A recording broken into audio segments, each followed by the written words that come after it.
Praise the Lord. கர்த்தருடைய நாமம் மகிமைப்படுவதாக. அதிகாலையின் ஆசீர்வாதத்துக்கு உங்களை இயேசுவின் நாமத்தினாலே வரவேற்கிறேன். ஒரு தேவ பிள்ளை அதிகாலையில் எழும்பி கர்த்தரை தேடாவிட்டால் அவனுக்கு வேதம் கொடுக்கிற பெயர் சோம்பேறி. இந்த சோம்பேறி எப்படிப்பட்ட நிலைக்கு தள்ளப்படுவானாம்? அறுப்பிலே பிச்சை கேட்டாலும் ஒன்றும் பெற்றுக்கொள்ள முடியாத ஒரு நிலைக்கு தள்ளப்படுவானாம்.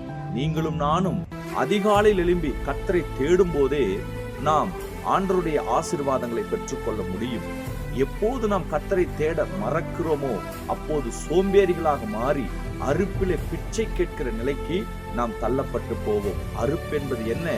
கர்த்தருக்காக நீங்களும் நானும் விதைக்கிற அந்த காணிக்கைகள், விதைக்கிற உழைப்பு, நாம் செயல்படுகிற ஒவ்வொரு செயல்பாட்டுக்கான பலனை பெற்றுக்கொள்ளுகிற காலம். விதைத்தும் உழைத்தும் அந்த பலனை பெறாமல் போகிற அந்த அனுபவம் நமக்கு எப்போது வரும் என்றால், நீங்களும் நானும் அதிகாலையில் கர்த்தரை தேடாவிட்டால் நிச்சயமாக அந்த நிலை வரும். அதாவது சோம்பேறியாக நாம் மாறி பிச்சை எடுக்கிற நிலைக்கு நாம் தள்ளப்பட்டு போவோம். ஆகவே கர்த்தருடைய பிள்ளைகள் அதிகாலையில் எழும்பி கர்த்தரை தேடுவோம்.